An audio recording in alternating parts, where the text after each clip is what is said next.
ये कहानी एक छोटे गांव शिवपुर की है। शिवपुर में रहने वाले चौधरी रामप्रसाद का परिवार अपनी प्रतिष्ठा के लिए जाना जाता था। चौधरी रामप्रसाद के 3 बेटे थे, रघुवीर, मोहन और अमर। उनका सबसे बड़ा बेटा रघुवीर गांव के कामकाज में पिता का हाथ बटाता था, जबकि मोहन और अमर पढ़ाई और नौकरी के लिए शहर चले गए थे। चौधरी का परिवार गांव के संपन्न और सम्मानित परिवारों में गिना जाता था। उनकी प्रतिष्ठा गांव के लोगों के बीच एक आदर्श की तरह थी। लेकिन चौधरी रामप्रसाद के लिए यह प्रतिष्ठा उनके बेटे बहुओं के व्यवहार पर निर्भर करती थी। जब रघुवीर की शादी तय हुई तो पूरे गांव में उत्सव जैसा माहौल था। रघुवीर की पत्नी आरती, एक सुंदर, सुशिक्षित और संस्कारी लड़की, उनके जीवन में आई। आरती ने अपनी सादगी और व्यवहार से पूरे परिवार का दिल जीत लिया। आरती ने शादी के बाद पूरे मन से अपने ससुराल के रीति रिवाजों को अपनाया। वो हर सुबह सबसे पहले उठती, पूरे घर को साफ करती और परिवार के सभी सदस्यों की जरूरतों का ध्यान रखती। धीरे धीरे वह गांव की औरतों के बीच भी लोकप्रिय हो गई। सब उसे पसंद करते थे, लेकिन हर जगह कुछ लोग ऐसे भी होते हैं जो किसी की खुशी और सफलता को सहन नहीं कर सकते।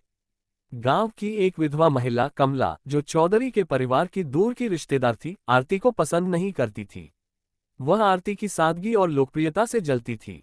कमला ने आरती को अपमानित करने और उसके खिलाफ षड्यंत्र रचने की योजना बनाई।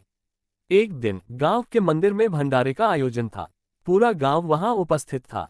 भंडारे के बाद गांव के एक सम्मानित व्यक्ति, शर्मा जी, ने चौधरी परिवार के सामने एक गंभीर आरोप लगाया। उन्होंने कहा, आपकी बहू आरती का चरित्र संदिग्ध है। मैंने उसे एक पराये पुरुष के साथ बातें करते हुए देखा है। ये सुनकर पूरे गांव में खलबली मच गई। चौधरी रामप्रसाद, जो अपनी प्रतिष्ठा के प्रति बेहद सजग थे, ये सुनकर क्रोधित हो गए। उन्होंने आरती से बिना कुछ पूछे उसे दोषी मान लिया। घर लौटने पर चौधरी ने आरती को बुलाया और उस पर सवालों की झड़ी लगा दी। आरती, जो सचमुच निर्दोष थी, खुद पर लगे आरोपों को सुनकर सन्न रह गई। उसने कहा, बाबूजी, मैंने कुछ गलत नहीं किया।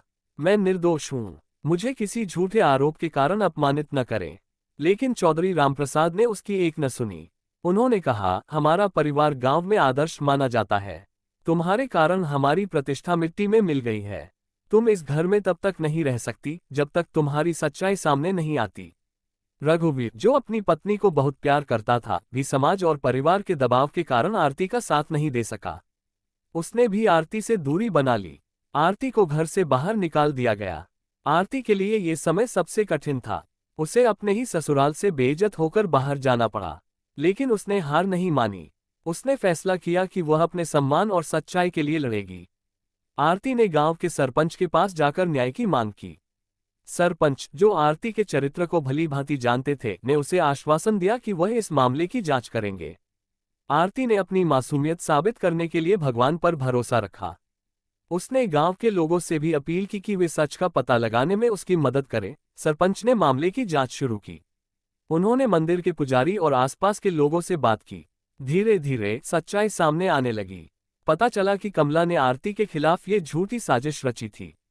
उसने शर्मा जी को गलतफहमी में डालकर यह आरोप लगाने को कहा था। कमला ने ये सब इसलिए किया क्योंकि वह आरती की लोकप्रियता से जलती थी। उसने सोचा था कि ऐसा करने से आरती को बदनाम किया जा सकता है और वह चौधरी परिवार में अपना प्रभाव बढ़ा सकती है। जब ये सच्चाई गांव के सामने आई तो चौधरी रामप्रसाद को अपनी गलती का एहसास हुआ। उन्होंने सबके सामने आरती से माफी मांगी। चौधरी ने कहा, बहू, हमने तुम्हें गलत समझा। तुम्हारा चरित्र संदेह से परे है। हमें तुम्हारी सच्चाई पर भरोसा करना चाहिए था। रघुवीर, जो अपनी पत्नी से बहुत प्यार करता था, ने भी उससे क्षमा मांगी।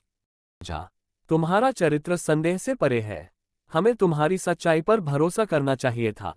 रघुवीर, जो अपनी पत्नी से बहुत प्यार करता था, ने भी उससे क्षमा मांगी।